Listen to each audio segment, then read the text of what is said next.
Administration, Shri KC Venugopal ji ne bhi, he has very kindly joined us and we welcome him also. बगैर किसी विलंब के मैं राहुल जी से अनुरोध करूं कि वो अपनी बात कहें। मैं एक अनुरोध आप सबसे करूंगा कि हम इस पत्रकार वार्ता को थोड़ा छोटा रखेंगे, आपके सवाल पॉइंटेड हों और अपना सवाल रिपीट ना करें। जिन साथियों ने पिछली बार सवाल पूछा है, इस बार हम उनका सवाल नहीं ले पाएंगे। बगैर विलंब के मैं आदरणीय श्री राहुल गांधी जी से अनुरोध करूंगा कि वो पहले अपनी बात कहेंगे, फिर हम सवाल लेंगे। आदरणीय Rahul ji.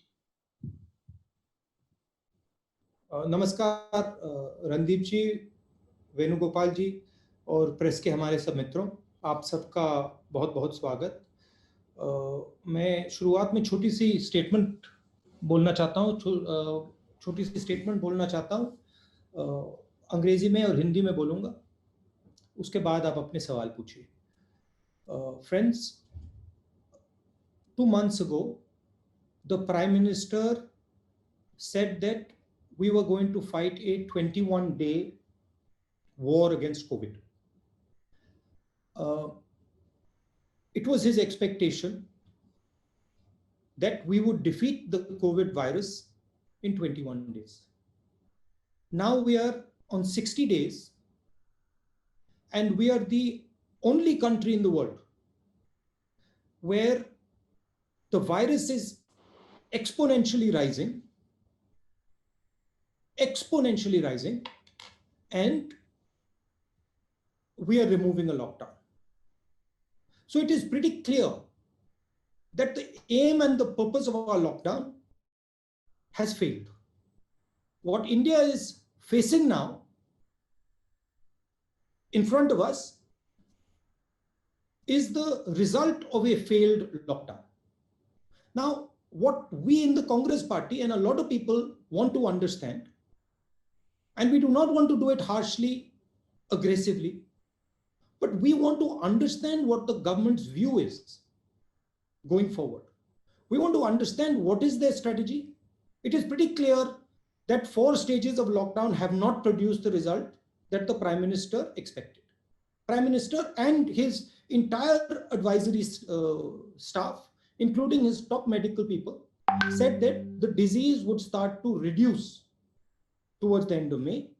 It's clear that the disease is not reducing, it is increasing.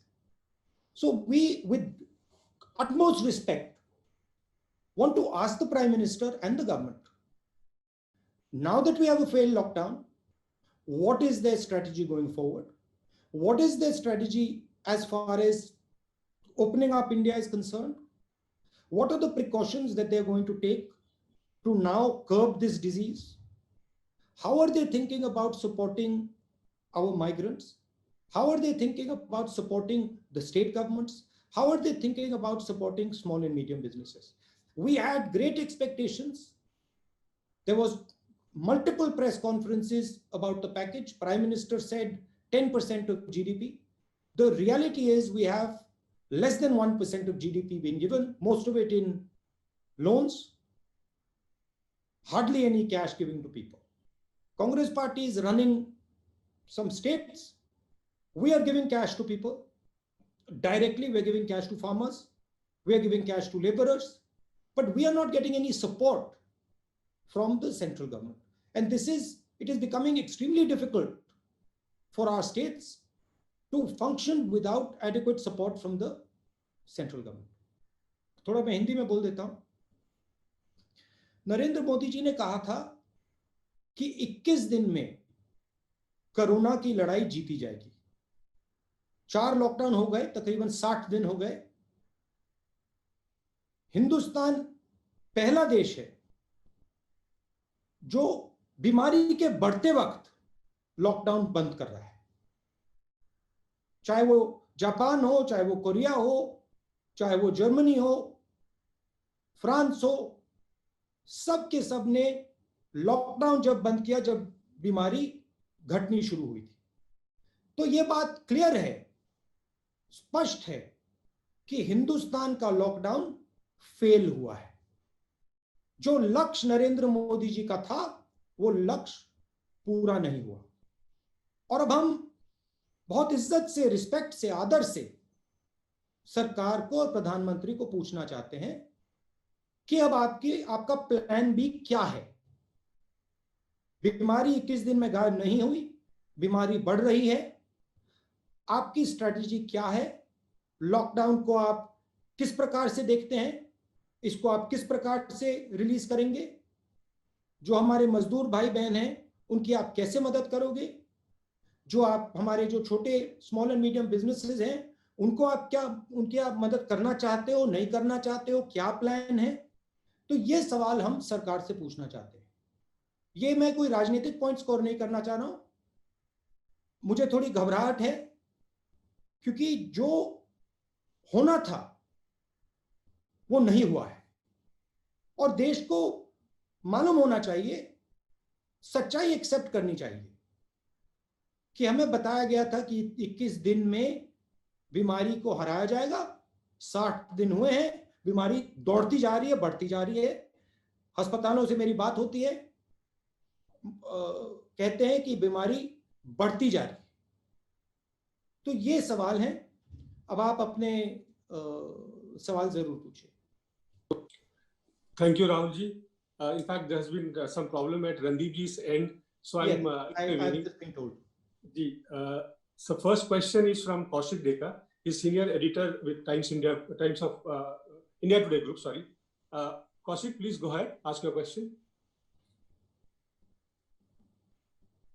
Unmute yourself. I can't hear you. Yeah. Can you hear me now? Yeah, I can hear you. Hello, Kaushik. Yeah, Mr. Gandhi, how are you? I'm okay. My question is, you have said that the lockdown has failed, and you have raised the migrants issue a lot.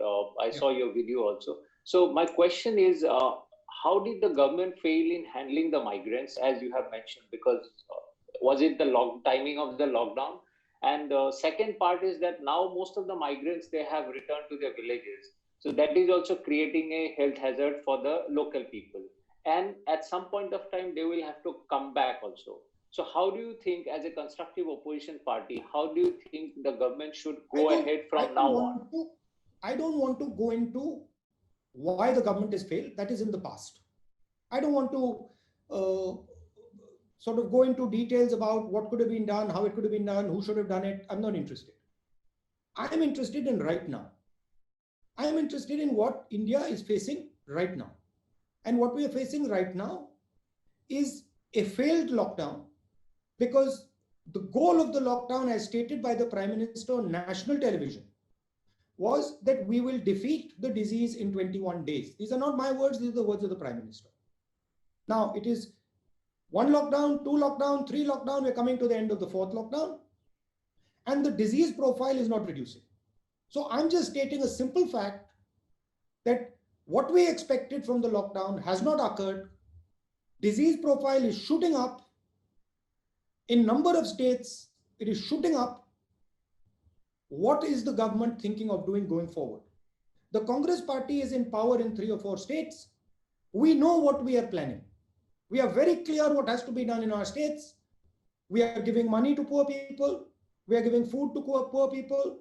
We are managing the migrants. We are increasing our testing. We have a strategy. But states cannot function in a strategy without the national government. States are hamstrung if the national government is not behind states. So I have spoken to our chief ministers who have asked me to mention this. They have said that they are fighting a lonely battle and they are confident. They understand what has to be done. But what is the central government planning to do? That's the main question here. And that's again, we of course have a view. We put that view down. We said that injection of money is required. Aggressive movement on that front is required, but we were disappointed. But once again, I want to state, I do not want to get into the past that this is what the government did wrong, that's what they did wrong, no. I am interested in... Ask the next question. Swati, please come in.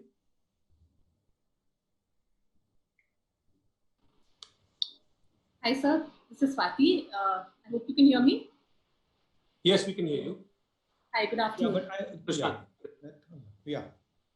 Yeah, so I wanted to ask you that India has been facing a high level of unemployment even before the coronavirus pandemic began. So since this is a concern which has obviously deepened over the period of over this time, and because India is a country that is in terms of its average age is it's a young country, do you think that India has made a mistake in terms of prioritizing health over the economic crisis that has affected a much larger number of people? You mean in the long term, or you mean right now during the lockdown? Yes, particularly right now, but also Right now. in the context.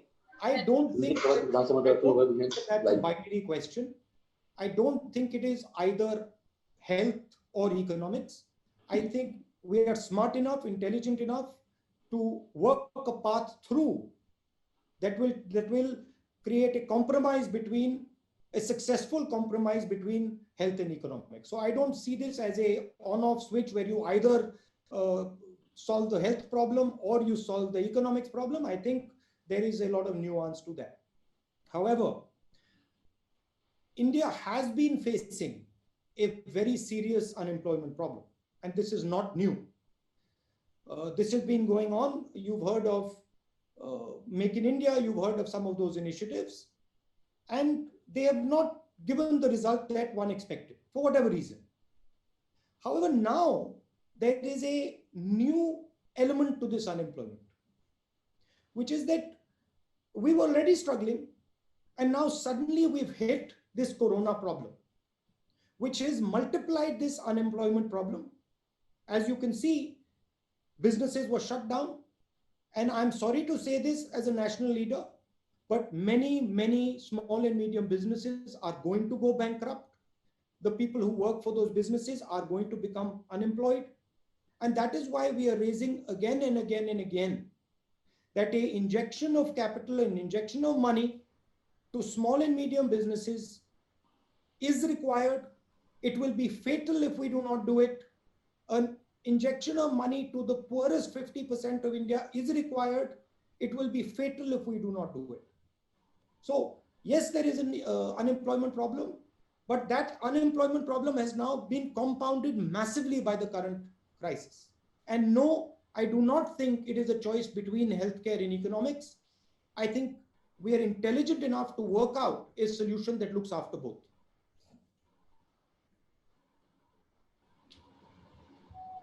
Thank you, sir. Next question is from Sanjay Mishra ji from Dainik Jagran. Sanjay ji, you can come in, please. Just one point. Yeah. Just one point. If I'm being asked the question in Hindi, I'll answer in Hindi. If it's a question in English, I'll answer in question in English. Sir, which is fine, sir. हाँ. Yeah. Sanjay ji पूछिए. जी राहुल जी नमस्कार, मेरी आवाज आ रही है आपको? हाँ, आवाज आ रही है मगर चेहरा नहीं. हाँ, आ गए. जी राहुल जी, एक और बड़ा सीरियस चैलेंज जो है वो देश फेस कर रहा है. भारत एक तरफ कोविड-19 से लड़ रहा है और दूसरी तरफ सीमा पर भी देखें तो बहुत तनाव की स्थिति है. लद्दाख में चीन के साथ बहुत तनावपूर्ण स्थिति चल रही है और एक रिपोर्ट कहती है कि 10,000 से ज़्यादा सैनिक जो है वो भारतीय भूभाग पे आके डटे हुए हैं. दूसरी तरफ आकर आप देखें तो नेपाल के साथ भी हमारा सीमा विवाद, एक नया जो है वो विवाद शुरू हो गया है. तो बाहरी सीमा के मोर्चे पे भी भारत एक बड़े सीरियस चैलेंज का सामना कर रहा है. तो आपको नहीं लगता है कि सरकार की रणनीति यहाँ पे कहीं ना कहीं एक तरह से सवालों के कटघरे में है? देखिए, जो बॉर्डर इशू है, इसके डिटेल्स क्या हुआ है, किस प्रकार हुआ है, क्या किया गया है, इसके डिटेल्स सरकार को ट्रांसपेरेंटली देश को बताने चाहिए, क्योंकि क्लैरिटी फ्रैंकली किसी को नहीं है. नेपाल में क्या हुआ, किस प्रकार हुआ, क्यों हुआ, लद्दाख में क्या हो रहा है, किस प्रकार हो रहा है, ट्रांसपेरेंसी होनी चाहिए. क्लियरली उनको सरकार को बताना चाहिए. वो ट्रांसपेरेंसी नहीं दिख रही है मुझे. जो चाइना और हिंदुस्तान की बात है, अभी वो लाइव इशू है, तो उसके बारे में मैं प्रेस कॉन्फ्रेंस में ज्यादा नहीं बोलना चाहता हूं. वो मैं सरकार के विजडम पे छोड़ना चाहता हूं. मगर ट्रांसपेरेंसी की जरूरत है. हमें मालूम होना चाहिए क्या हो रहा है, और वो देश को नहीं मालूम। जी सर, धन्यवाद। हम सर मूव करते हैं टेलीविजन की तरफ। इसमें सॉरी, मैं एक चीज ऐड करना चाहता हूँ। जी सर। जब तक थोड़ी ट्रांसपेरेंसी नहीं होगी, मुझे इस पे टिप्पणी करना या बोलना सही नहीं होगा। अगर ज्यादा इंफॉर्मेशन होगा तो फिर मैं आपको एक क्लियर कट पोजीशन दे सकूंगा। In the middle of a meeting, Kabir, can I call you back in 10? No, sorry, you'll have to wait for your turn, not like this. Can Adish Rawal from ABP come in, please? And please be brief with your question. Yes, sir. Rahul ji, 30 जनवरी को पहला case report हुआ था corona का। उसके बाद 12 फरवरी को आपने इस बात को पार्लियामेंट में उठाया था, और उसके बाद आपने कई बार ये भी कहा कि आर्थिक महामारी आ सकती है, स्वास्थ्य को लेकर प्रॉब्लम हो सकती है। लेकिन 24 मार्च को 54 डेज के बाद लॉकडाउन लगा। इसके ऊपर आप क्या कहना चाहेंगे कि सरकार का जो रवैया है टुवर्ड्स अपोजिशन, उसको क्या सरकार सीरियसली नहीं लेती है? देखिए, सरकार का काम गवर्नेंस का होता है, हमारा काम ऑपोजिशन का है। हमारा काम सरकार पर प्रेशर डालने का है, और अगर सरकार की दृष्टि कहीं नहीं जा रही है, कोई थ्रेट है जो सरकार को नहीं दिख रहा है या जिसको सरकार इग्नोर कर रही है, उसको हाईलाइट करना हमारा काम है। मैं जो फरवरी में कर रहा था, मैं अभी भी वही कर रहा हूं। मैंने अपनी पोजीशन नहीं बदली है। मैंने फरवरी में कहा था कि बहुत डेंजरस सिचुएशन बनने जा रही है, और आज भी मैं कह रहा हूं। और फरवरी जो मैं कहा था, उससे स्ट्रांगली मैं आज कह रहा हूं कि अगर फाइनेंशियल सपोर्ट नहीं दी, अगर स्मॉल एंड मीडियम बिजनेसेस को प्रोटेक्ट नहीं किया, तो जो नुकसान होने वाला है वो अभी तक कुछ दिखाई नहीं है। ये तो पहला चैप्टर भी शुरू भी नहीं हुआ है। तो जो मैं वार्निंग फरवरी में दे रहा था, वही वार्निंग मैं आज फिर से दे रहा हूं, और मैं सरकार से कह रहा हूं, आदर से कह रहा हूं, रिस्पेक्ट से कह रहा हूं, प्लीज आप इकोनॉमिक एक्शन लीजिए, आप एकदम कैश इंजेक्शन दीजिए, आप एकदम स्मॉल एंड मीडियम बिजनेसेस की रक्षा कीजिए, नहीं तो बहुत जबरदस्त आर्थिक नुकसान होने वाला है।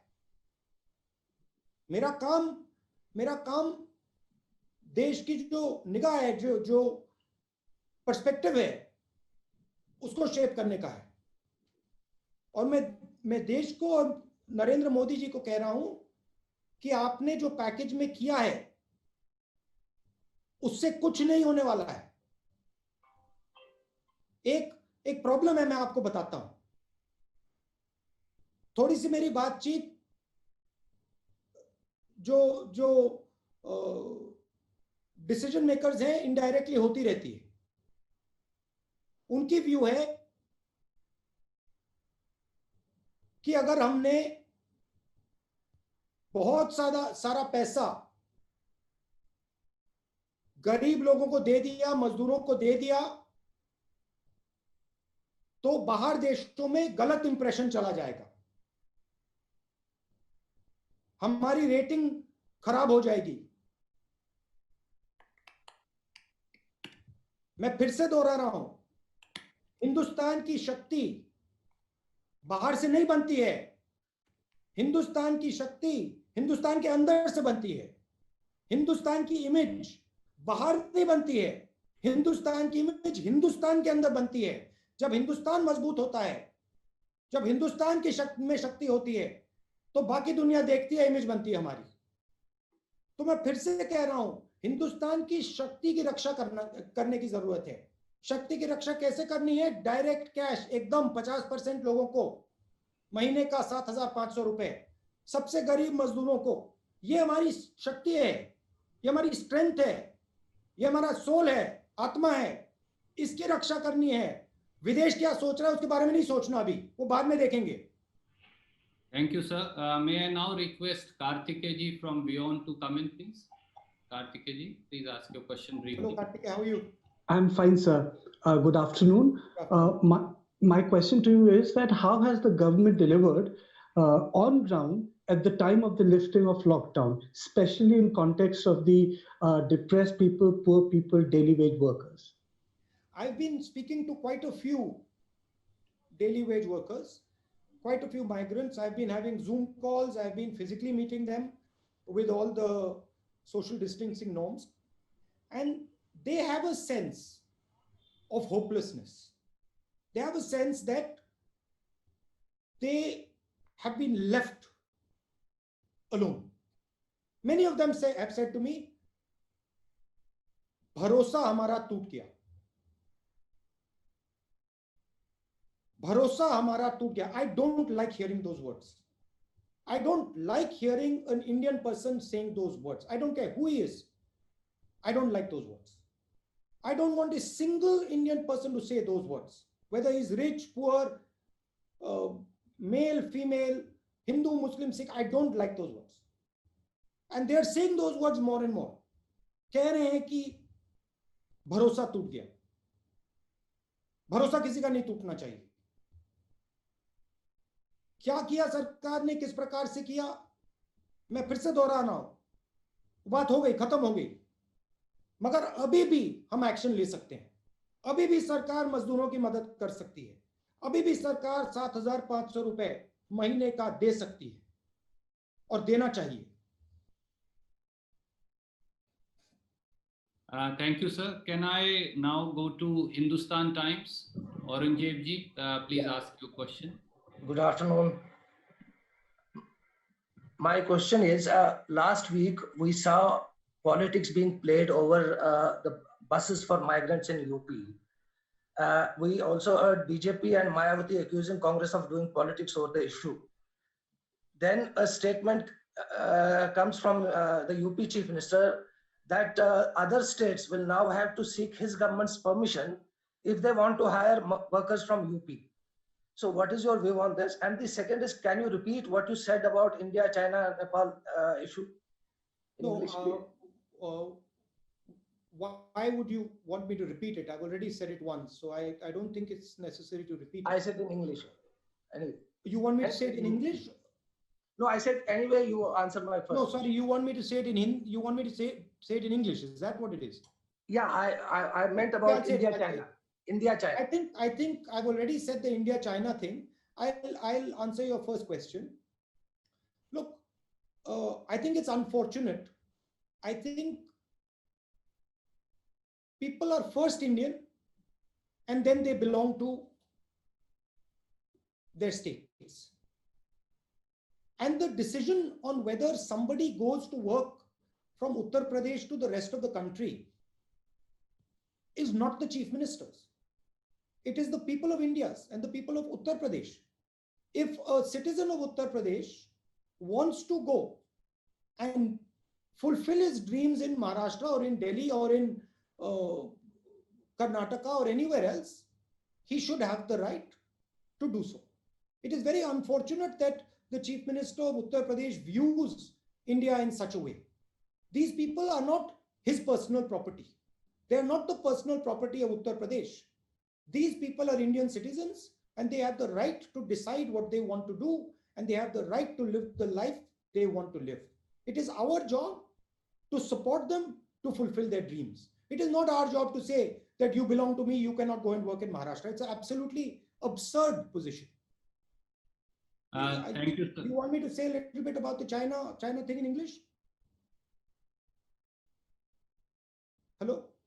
Yes. Please. You would like me to say a little bit about the China thing in English? Yeah, please. Yes, please. I think the China, what we would like to see is some more transparency on what is going on. It becomes very difficult for us to have a position without understanding the facts. And I think the government should make clear to the people of India what exactly is happening on the border. We are hearing different stories. I don't want to go into conjecture, but it is important that the government of India makes it clear what is happening on the border so that people can understand and people can have a proper position. Thank you, sir. May I now request Archana from ANI to come in? Archana, please ask your question. Hello, Archana. Hello, sir. How are you? Sir, my question is on time. So my question is, lockdown का main लक्ष्य था संक्रमण को रोकना, तो क्या आपकी राय में 4 बार लॉकडाउन अभी तक हो चुका है, तो संक्रमण रुका है, क्या लक्ष्य प्राप्त हुआ है सरकार को? ये तो मैंने ओपनिंग स्टेटमेंट में ही कह दिया था कि लॉकडाउन का जो लक्ष्य है वो प्राप्त नहीं हुआ। प्रधानमंत्री ने कहा था 21 दिन में लॉकडाउन कोरोना को हरा देगा। कोरोना तो बढ़ता जा रहा है, तो ठीक है, जो पहली स्ट्रैटेजी थी वो फेल हो गई, उसको एक्सेप्ट कर लेना चाहिए। मगर अब बताइए अगली स्ट्रैटेजी क्या है? अब बताइए आगे आगे बढ़ते हुए हिंदुस्तान की सरकार क्या सोच रही है? लॉकडाउन को किस प्रकार से हटाएगी? जो हमारे गरीब लोग हैं उनकी किस प्रकार से मदद करेगी? जो स्मॉल मीडियम बिजनेसेस हैं उनकी कैसे रक्षा होगी? जो माइग्रेंट्स हैं उनके लिए क्या किया जाएगा? तो ये सब चीजें अब देश को बताना है। शुक्रिया अर्चना जी। मैं नाउ रिक्वेस्ट आज तक मौसमी जी इज हियर फ्रॉम आज तक। Mausami ji, I don't, sorry, one more thing, I don't think अगर आपने प्रधानमंत्री से भी पूछा कि भाई आपने 21 दिन का बोला था, 60 दिन हो गए, तो आई थिंक प्रधानमंत्री हिमसेल्फ विल एक्सेप्ट, वो ही एक्सेप्ट करेंगे कि जो उनका पहला प्लान था वो फेल हुआ, वो भी एक्सेप्ट करेंगे। मगर हम सिर्फ ये कह रहे हैं ठीक है, हम मानते हैं कि फेल हो गया, एक्सेप्ट करते हैं उस बात को, मगर अब आगे बताइए क्या करना है। अब प्रधानमंत्री ने लो की अपनी पोजीशन अडॉप्ट कर ली है। पहले 2-3 बार उन्होंने फ्रंट फुट पे खेला। अब प्रधानमंत्री जी दिखाई नहीं दे रहे हैं, मगर देश को प्रधानमंत्री का चेहरा दिखना है। प्रधानमंत्री को देश को बताना पड़ेगा कि आगे क्या करना है, तो प्रधानमंत्री को अग्रेसिवली फ्रंट फुट पे फिर से आना पड़ेगा। वो बैक फुट पे चले गए हैं। मैं ऑपोजिशन का हूं, मैं कह रहा हूं उनको कि वो फ्रंट फुट पे फिर से आए। Thank you, sir. May I now request Aaj Tak, Mausmi Singh. And sir, before I take that question, Mausmi ji, sorry, I want to point out to the group as also to Rahul ji. Siddharth from ANI is here. In his course of duty, he was tested positive for COVID, but hats off to him that he continues to be on duty. Despite that, kudos to him. I hope he's not infecting other people. No, sir, he's at home, but he's on duty and continues to work. Mausami ji, please go ahead. Rahul, हम आपसे पूछना चाह रहे थे, जो सरकार की पूरे इस मसले को लेके हैंडलिंग रही है, how would you rate it if it's on a scale of 10? क्या आप कितना मार्क्स देंगे, और क्या एक बड़ी कामयाबी और एक बड़ा फेलियर या नाकामयाबी क्या रही है? I'm not a school professor that I'm going to rate the Prime Minister's performance on a scale of 1 to 10. Sorry, that would be inappropriate for me to do. मैं ये कह दूंगा कि कोरोना की लड़ाई खत्म नहीं हुई है, कोरोना की लड़ाई शुरू हुई है, और हमें आगे क्लियरली अपने एक्शंस समझाने हैं। सरकार को क्लियरली एक्शंस बताने पड़ेंगे। 2-3 चीजें हैं। इकोनॉमी को कैसे रिवाइव करेंगे, स्मॉल मीडियम बिजनेस, माइग्रेंट्स, जो गरीब जनता है उनको कैसे, उनकी मदद कैसे होगी, और जो ओपनिंग अप हो रही है इसको किस प्रकार से मैनेज किया जाएगा कि हमारे जो वनरेबल लोग हैं, जो बुजुर्ग लोग हैं, हार्ट पेशेंट्स हैं, डायबिटिक्स हैं, लंग पेशेंट्स हैं, किडनी पेशेंट्स हैं, उनकी रक्षा किस प्रकार से की जाएगी नेशनल लेवल पे, ये सवाल है।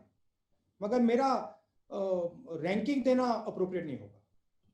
राहुल, क्या कोई कामयाबी Mausmi ji, I'm sorry, I'll have to cut you in today. Sorry, let her ask. कोई कामयाबी? Randeep, we can go on. Okay. Yes, Rahul, मैं कह रही थी कि क्या, जी, मैं ये कह रही थी कि क्या कोई कामयाबी आपको लगता है इस पूरे 2.5-3 महीने में कोई कामयाबी रही है कुछ हैंडलिंग में, या काबिले तारीफ रहा हो सरकार की तरफ से?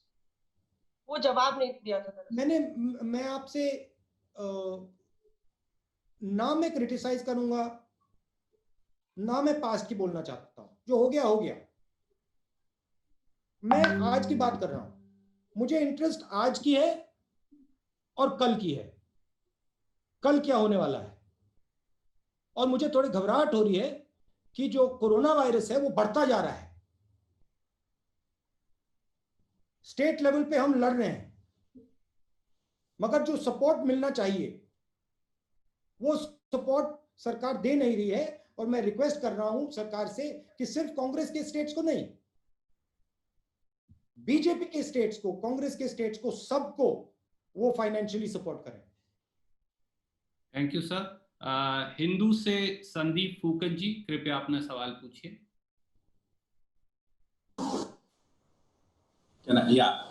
So my question is that, it's about transportation. You've seen that in a graded manner, the flights have restarted. Domestic flights have restarted, but we are still quite some time away, perhaps, from opening up public transportations, regular train services. What, according to you, would be a safe mobility plan? I mean, if see, you have to understand my job. I am not an expert on safe mobility plan. That is, there are experts who will tell you this is how India should open up. For me to comment on whether we should open airlines, how we should open airlines, I'm not the expert. I don't pretend to be the expert. But what I do understand is that there are a couple of things at a high level that need to be done. When you're opening up, you need to open up with inputs from the state governments. You need to open up with inputs from experts. You need to open up in a systematic way, not in an ad hoc way. I clearly can see that our economy requires restarting, which means that it needs a money injection, cash injection immediately. So that needs to be done. And I can clearly see that we need a strategy to make sure that in a non-lockdown situation, the disease does not run amok. I am worried, let me state it clearly. I am worried that in a non-lockdown situation, in a haphazard opening up, we will get a second wave of corona that will be extremely devastating. Thank you, sir. We have last 5 minutes of this press conference. Randeep ji, I'm going to ask Sanjay Trivedi from News 24 to come in, please. Randeep ji, मैं भी हूँ। जी, मैं note कर रहा हूँ, आप कृपया chat में लिख दीजिए, मैं वहां से सवाल पिकअप कर रहा हूँ। Sanjay Trivedi from News 24। Manjari ji, I'll come to you. Okay. Sanjay Trivedi from News 24. Sanjeev Trivedi, sir. Sorry, Sanjeev Trivedi, that's what I meant. By mistake, I said Sanjay. Yes, Sanjeev ji. Unmute करिए संजीव जी। राहुल जी, संजीव त्रिवेदी बोल रहा हूँ 24 से। इसके पहले के जो 2 प्रेस कॉन्फ्रेंसेस हुए थे उसमें आपने कुछ सजेशंस दिए थे और ऐसा लगता है जैसे कि रेड, ऑरेंज, ग्रीन को तय करने का अधिकार राज्यों को मिले या बॉटम अप अप्रोच, उन सजेशंस को शायद स्वीकार भी किया गया सरकार ने, लेकिन सरकार के द्वारा, लेकिन मैं आपके सामने महाराष्ट्र का केस रखना चाहता हूं। महाराष्ट्र में कोई सजेशन काम नहीं आ रहा है। पूरे देश का 1/3 कोरोना का मामला आज की तारीख में महाराष्ट्र में है और आपकी सरकार की वहां हिस्सेदारी भी है। मुंबई में अकेले पूरे महाराष्ट्र का आधा से ज्यादा है। तो ऐसे में क्या आप मानते हैं कि जो कंट्रोल करना है केंद्र की जिम्मेदारी है, राज्यों की नहीं? क्या आपको लगता है कि राज्यों में केंद्र का इंटरवेंशन भी जरूरी हो सकता है? वहां राष्ट्रपति शासन की मांग भी शुरू हो गई है। राहुल जी, नहीं, देखिए 2-3 चीजें हैं। सबसे पहले अगर आप कोरोना को देखें, जितनी ज्यादा कनेक्टेड जगह है वहां ज्यादा अग्रेसिव कोरोना होता है। अगर आप दिल्ली देखें, मुंबई देखें, पूना देखें, Maharashtra is one of the most connected states in India. तो it is going to be one of the most aggressive places where corona is going to act. I would like to make a differentiation here. We are supporting the government in Maharashtra, but we are not the key decision maker in Maharashtra. We are the key decision maker in Punjab. We are the key decision maker in Chhattisgarh, in Rajasthan, in Pondicherry. So there is a difference between running a government and supporting a government. However, Maharashtra is struggling because of the nature of its connectivity. And Maharashtra is one of the most important assets, frankly, that India has. It is the center of business. So it requires full support from the government of India. I fully understand that Maharashtra is fighting a very difficult battle, and I appreciate that fact. And so are many other states. And it is important that full support of the government of India goes to the people of Maharashtra and the government of Maharashtra. Thank you, sir. May I now request from CNN IBN Arun Singh to come in? Arun Singh.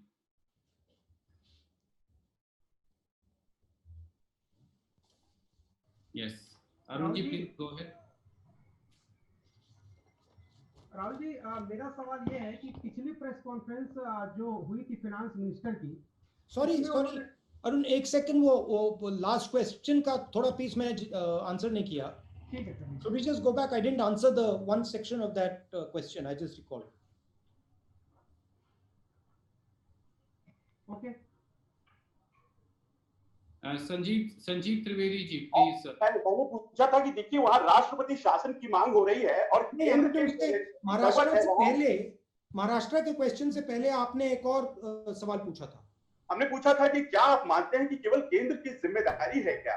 नहीं, आपने कहा कि मैंने सुझाव दिए थे और सुझाव उन्होंने बॉटम अप अप्रोच के बारे में आपने बोला था. और रेड ऑरेंज ग्रीन को तय करने के क्रम में देखिए हमारा रोल ऑपोजिशन का है. हम सुझाव देते हैं, हम इन चीजों के बारे में सोचते हैं, हमारे पार्टी में डिस्कशन होता है, हम एक्सपर्ट से बातचीत करते हैं और फिर वो हम सामने लाके आपके सामने रखते हैं. हमारा कौन सा सजेशन सरकार ले वो हमारे ऊपर नहीं है, वो उनके ऊपर है, उनका डिसीजन है. और जरूर उन्होंने हमारे 2-3 सजेशंस, जो जोन की बात थी, उन्होंने सजेशन एक्सेप्ट किया तो वो अच्छी बात है. मगर जो हमारी क्रिटिकल सजेशंस है, मेन नंबर 1 सजेशन, अर्थव्यवस्था को बचाना है, पैसा एकदम दो, वो सजेशन उन्होंने नहीं लिया. उससे थोड़ा हमें दुख हुआ है. बट वो उनका प्रोरोगेटिव है, लेना चाहते हैं नहीं लेना चाहते हैं. एक बात मैं आपको कह देता हूं कि अगर हिंदुस्तान की सरकार ने पैसा नहीं दिया गरीबों को, न्याय योजना जैसी योजना नहीं दी, स्मॉल एंड मीडियम बिजनेसेस को सपोर्ट नहीं किया, तो बहुत जबरदस्त आर्थिक नुकसान होने वाला है. ये तो मैं आपको लिख के दे दूंगा. Thank you, sir. Arun Singh ji, can you very briefly ask last 2 questions? Now I'm concluding the PC. Sorry, Arun. No. For suddenly going. Sir, can you hear me? थोड़ा जोर से बोले. राहुल जी, क्या आप मुझे सुन पा रहे हैं? हाँ, थोड़ा जोर से बोले जरा. अच्छा, मैं आपसे ये सवाल पूछना चाहता था कि पिछली जो प्रेस कॉन्फ्रेंस थी फाइनेंस मिनिस्टर की, उसको आपने अगर सुना हो तो ठीक, नहीं सुना हो तो मैं बता रहा हूँ कि आप गए थे माइग्रेंट लेबरर्स से मिलने. उन्होंने कहा कि राहुल गांधी ड्रामेबाजी करते हैं, अगर वो सीरियस होते तो उनका कुछ बोझ उठा लेते, उनके कुछ बिलोंगिंग्स, उनके कुछ सामान, उनके कुछ बैगेज उठा लेते, उनकी मदद करते. तो अगली बार आप टैक्सी ड्राइवर से मिल रहे हैं, तमाम लोगों से मिल रहे हैं, तो फाइनेंस मिनिस्टर की सलाह आप ध्यान में रखेंगे अगली बार जब घर से बाहर निकलेंगे? नहीं, देखिए, मेरा लक्ष्य इसमें एक ही है. मैं गरीबों से बातचीत करता हूं, मजदूरों से बातचीत करता हूं, उनके दिल में क्या है वो उसको समझने की कोशिश करता हूं. और मैं सच बोलूं तो मुझे इसका काफी फायदा मिलता है, क्योंकि उनकी जानकारी से, उनके ज्ञान से मुझे काफी फायदा मिलता है. अब जहां तक मदद की बात है, मैं मदद करता रहता हूं और मेरा कोई इतराज नहीं है. मैं, अगर वो मुझे परमिशन दें, मैं जरूर बैग उठा के ले जाऊं. मगर वो मुझे परमिशन नहीं देंगे. अगर दे दें, मैं चला जाऊंगा. एक का नहीं, 10-15 का उठा के ले जाऊंगा मैं. मगर मेरा लक्ष्य, मेन लक्ष्य जो उनके दिल में है, वो हिंदुस्तान की जनता तक पहुंचाने का है. मैंने ये जो छोटी सी फिल्म बनाई, ये मैंने इसलिए बनाई कि हमारे जो बाकी नागरिक हैं इनकी पीड़ा को समझें, इनके दुख, इनके दर्द को सुने। काफी बड़ा इंपैक्ट होता है अगर व्यक्ति इस बात को सुने, क्योंकि ये लोग हमारी शक्ति हैं, ये लोग हमारे भविष्य हैं, और अगर हम इनकी मदद नहीं करेंगे तो हम फिर किसकी मदद करेंगे?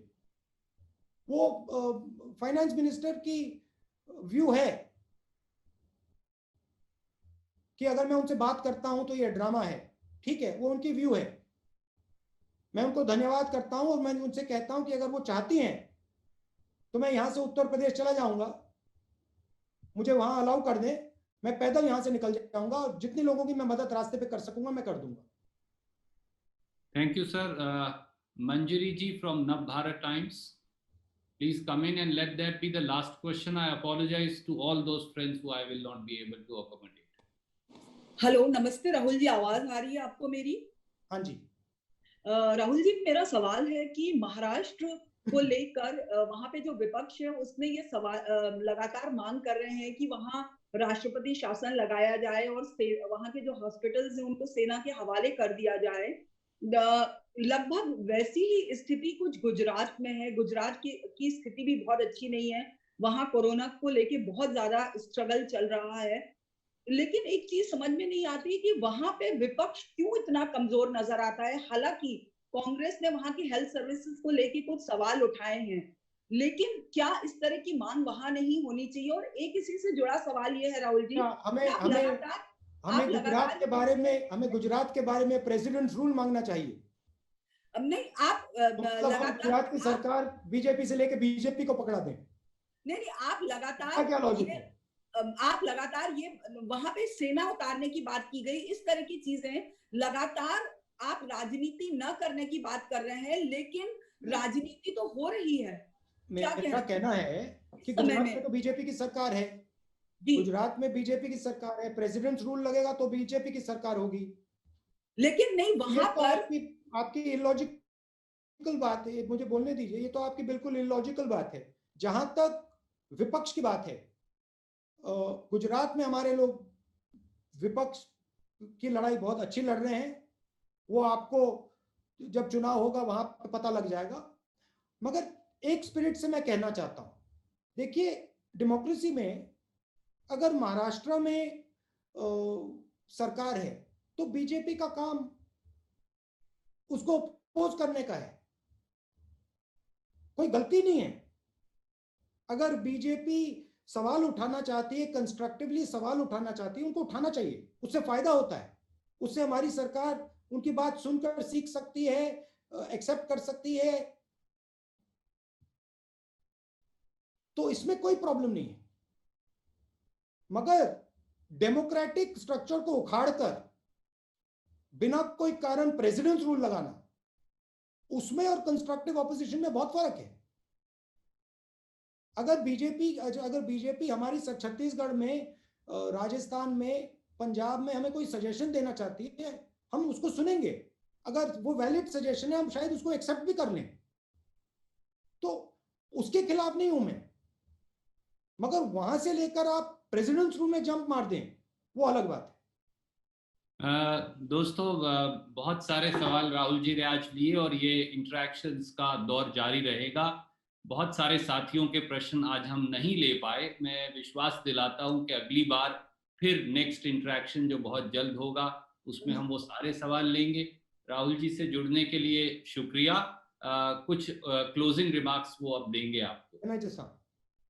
मेन थ्रस्ट इस प्रेस कॉन्फ्रेंस का कि जो लक्ष्य लॉकडाउन का था वो पूरा नहीं हुआ, 60 दिन हो गए, बीमारी बढ़ती जा रही है, तो हमें क्लैरिटी चाहिए सरकार की क्या पोजीशन है, सरकार आने वाले दिनों में क्या क्या करेगी, गरीबों को किस प्रकार से सपोर्ट करेगी, जो हमारे स्मॉल मीडियम बिजनेसेस हैं, जो हमारे माइग्रेंट लेबर हैं, उनकी कैसे रक्षा करेगी, और ओवरऑल आगे इनका क्या प्लान है। ये मेन मेरा प्रेस कॉन्फ्रेंस का थ्रस्ट था। आप सबको बहुत बहुत धन्यवाद। और जैसे रणदीप जी ने कहा, ये हम पीरियोडिकली प्रेस कॉन्फ्रेंस करते जाएंगे।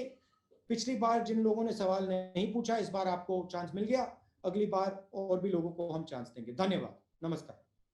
नमस्कार, बहुत बहुत शुक्रिया राहुल जी और कांग्रेस पार्टी की ओर से आप सबका शुक्रिया।